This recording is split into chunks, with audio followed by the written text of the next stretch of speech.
नमस्कार, डॉक्टर डिम्पल दयाली चैनल में आप सभी का हार्दिक स्वागत है। तो बेटा जी, आज हम इस वीडियो में सूरदास के पद के जो महत्वपूर्ण प्रश्न हैं उनको सीखेंगे। फिर मैं आपको बोलूंगी कि किसी भी चीज को सीखने के लिए आपको ध्यान से सुनना और पढ़ना बहुत आवश्यक है, और आपके पास नोटबुक और पेन जरूर होना चाहिए, क्योंकि जो चीज हमें लगता है कि हम इसे लिखें वो लिखनी ही चाहिए। ठीक है बेटा।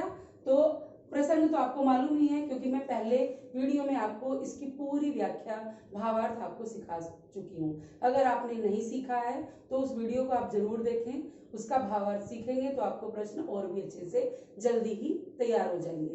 तो चलिए हम क्वेश्चन आंसर शुरू करते हैं। प्रसंग तो जानते ही हैं, बताने की जरूरत नहीं है कि सूरदास के पद में क्या है। गोपियां भगवान कृष्ण के इंतजार में बैठी हुई हैं और भगवान कृष्ण मथुरा में जाकर राजा बन गए हैं। उन्होंने अपने संदेशा और अपने मित्र उद्धव के हाथों भिजवा दिया है। तो उससे संबंधित जो प्रसंग है वो इस सूरदास के पद में है। अब इसके महत्वपूर्ण प्रश्न मैं आपको बता देती हूँ। पहला प्रश्न इसमें बनता है कि गोपियों ने उद्धव को बड़भागी कहकर क्यों संबोधित किया है। बड़भागी जानते हो, हम बोलते हैं भाग्यशाली को। अब भाग्यशाली तो अच्छे भाग वाला होता है। अब किसी भी दुश्मन को कोई जल्दी से भाग्यशाली नहीं कहता। दुश्मन क्यों कह रही हूं मैं, क्योंकि गोपियों को उद्धव कैसे अच्छे लगेंगे जब उनके लिए वो कृष्ण का संदेशा लाए हैं, वो भी उनके मतलब का नहीं है। तो सबसे पहले दुश्मनी तो गोपियों की उद्धव से ही हो जाएगी, तो उसको वो भाग्यशाली क्यों कहेंगे। लेकिन बेटा जी, यहाँ पर भाग्यशाली कहने से अभिप्राय उद्धव के ऊपर व्यंग करने से है। ठीक है। तो उन्होंने व्यंगात्मक शैली का प्रयोग करते हुए, क्योंकि गोपिकाएं वाक्पटुता में बहुत चतुर हैं, बहुत चालाक हैं, इसीलिए गोपिकाओं ने उद्धव के लिए बड़भागी शब्द का प्रयोग किया है। ये बात समझ आ गई। ठीक है बेटा जी, आगे चलते हैं कि गोपियों ने उद्धव को कमल के पत्ते एवं तेल की गागरी की संज्ञा क्यों दी है। यानी गोपियों ने उद्धव को क्या बोल दिया कि आप कैसे हैं जैसे कमल का पत्ता, और आप कैसे हैं जैसे तेल की गगरी। यानी ये जो दो संज्ञाएं दी हैं, इनके पीछे क्या कारण है।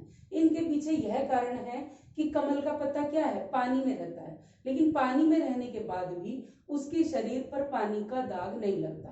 तेल की गगरी क्या है, अगर तेल लगी हुई मटकी हम पानी में छोड़ देते हैं तो उसकी देह पर एक भी बूंद पानी की नहीं ठहरती।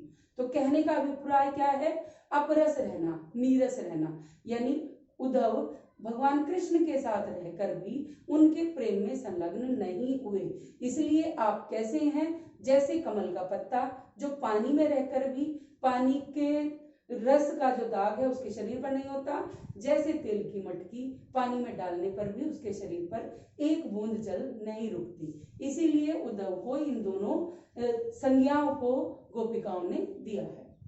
समझ में आ गई बेटा जी। ठीक है, नेक्स्ट है गोपियों ने नंद नंदन को कैसे और कहां बसाया है। ठीक है, और उसका क्या प्रभाव दिखता है कि जो गोपियां हैं, नंद नंदन माने भगवान कृष्ण, क्योंकि नंद बाबा के पुत्र, उनको कहां बसाया है और कैसे बसाया है। मतलब उन्होंने बसाने का क्या है, उसमें आपने पढ़ी होगी कविता में, पद में एक लाइन है, मन क्रम वचन नंद नंदन उर। तो मन पर, कर्म पर, वचन पर, उर माने हृदय पर, नंद नंदन माने नंद बाबा के पुत्र ने क्या क्या है, यह दृढ़ करी पकड़ी, माने बड़ी मजबूती से अपनी पकड़ बना रखी है। तो यानी सब चीजों पर, मन पर भी, कर्म पर भी, वचन पर भी, हृदय पर भी गोपिकाओं के ऊपर किसने, भगवान कृष्ण ने पकड़ बनाई हुई है, इसलिए यहाँ पर बसाया हुआ है। और उसका प्रभाव हम कैसे देख पाते हैं कि सोवत जागत रात्रि दिवस निसी, ये जो भी एक लाइन आई है कविता में कि सोते जागते सपने में, ठीक है, रात्रि में, दिन में, हम उनमें कान्हा कान्हा जकरी, यानी कान्हा कान्हा ही पुकारते रहते हैं, क्योंकि 24 घंटे भगवान कृष्ण का नाम ही मुख पर रहता है।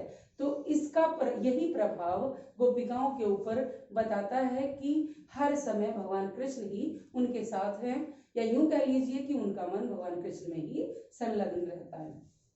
नेक्स्ट है कृष्ण के प्रति अनन्य प्रेम को गोपियों ने किस प्रकार व्यक्त किया है।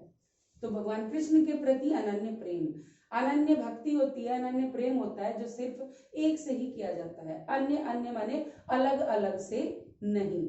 यानी एक मन में हजार का वास नहीं है, बल्कि सिर्फ एक और एक कृष्ण का ही वास है। तो उसको कैसे व्यक्त किया है, कैसे प्रकट किया है?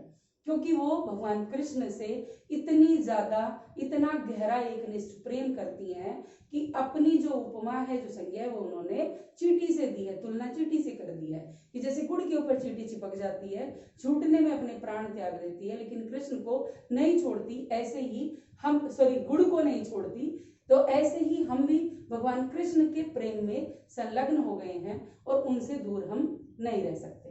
तो यह उनकी अनन्य भक्ति को प्रदर्शित करता है। अब यहाँ पर हारिल पक्षी की चर्चा की गई है, तो उस पर एक प्रश्न बनता है कि हारिल पक्षी की क्या विशेषता है? तो हारिल पक्षी की विशेषता बताई गई है उसमें, जो पद है उनमें, कि हारिल पक्षी के पास एक लकड़ी का गुटका होता है, उसे वह अपने पंजों में दबा कर रखता है। तो वो बैठे हुए ही नहीं दबाता सिर्फ, बल्कि अगर वो उड़ता भी है तो वह उसको अपने पंजे में ही दबा कर रखता है।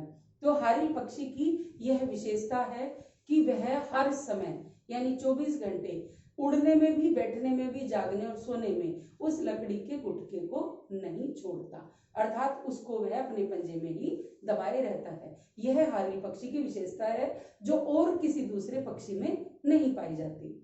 नेक्स्ट क्वेश्चन बनता है कि गोपियां क्या तर्क देकर स्वयं को निर्गुण ब्रह्म की आराधना करने में असमर्थ सिद्ध करती हैं? अब इसमें शब्द आपको जो समझने की जरूरत है वो निर्गुण ब्रह्म की आराधना।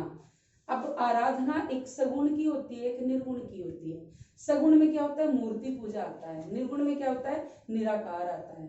तो गोपिकाएं निर्गुण की आराधना करने से असमर्थ क्यों हैं?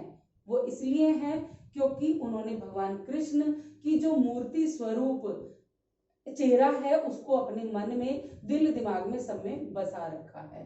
तो फिर वो योग क्यों करें, यानी उस भक्ति को क्यों करें जो निराकार है, जिसको कभी देखा ही नहीं गया? तो इसलिए गोपिका अपने आप को उस भक्ति को करने में असमर्थ सिद्ध करती हैं, जताती हैं। उसके पीछे कारण यही है क्योंकि वो भगवान कृष्ण की भक्ति करती हैं। उसके बाद जिनके मन चक्री से कवि ने किसकी ओर संकेत किया है, यानी कविता में यह है कि यह योग उनको ले सौंपो जिनके मन चक्री, ऐसा कहा गया है। तो जिनके मन चक्री से क्या अभिप्राय है? जिनके मन चक्री से अभिप्राय है जिनके मन चक्कर लगाते रहते हैं, अर्थात चंचल हैं। यानी कहने का अभिप्राय यह है कि जो एक निष्ठ भक्ति नहीं करते, यानी आज किसी और इष्ट की पूजा करते हैं, कल किसी और की करते हैं, परसों किसी और की करते हैं, यानी हर रोज वो देवी देवताएं अपने बदलते रहते हैं, यानी अपने मन में अपने भगवान को ही बदलते रहते हैं। तो जो ऐसे हैं जिनके मन चंचल हैं, जिनके मन में अभी किसी के प्रति भी कोई भी प्रेम भाव नहीं है, उन ऐसे लोगों को, उन चंचल मन वाले लोगों को कवि ने जिनके मन चक्री कहकर संकेत किया है, उन ऐसे लोगों की ओर इशारा किया है कि ये योग का संदेश उनके लिए है जिनके मन चक्कर लगाते रहते हैं, भटकते रहते हैं। कहने का अभिप्राय यह है। गोपियों के अनुसार राजा का धर्म क्या होना चाहिए, यानी लास्ट में अब राजा के धर्म की बात आती है आखिर वाले पैराग्राफ में, क्योंकि गोपिकाएं अपना मन वापस लेना चाहती हैं। वो भगवान कृष्ण को अन्यायी बोलती हैं, तो वो कहती हैं कि वो तो राजा हैं, तो राजा का धर्म क्या होना चाहिए? तो गोपियों के अनुसार राजा का धर्म वही होना चाहिए कि राजा अपनी प्रजा का पालन करे, यानी अपनी प्रजा की देखभाल करे, उनके सुख दुख का ख्याल रखे, बल्कि अपनी प्रजा को सताए नहीं। तो ये बात समझ आ गई बेटा जी? ठीक है, ये महत्वपूर्ण वो प्रश्न है जो इस पाठ से हमने निकाले हैं। कौन से पाठ से? सूरदास के पद, जो कविता है, जो पद दिए हुए हैं क्षितिज काव्यखंड में, उनसे हमने निकाले हैं। तो यह आपके लिए महत्वपूर्ण है, आप इनको ध्यान से सीखें, ध्यान से याद करें और अपनी नोटबुक में लिखकर याद करें, ताकि एग्जाम टाइम में आपको अच्छे अंक प्राप्त हो सके। धन्यवाद।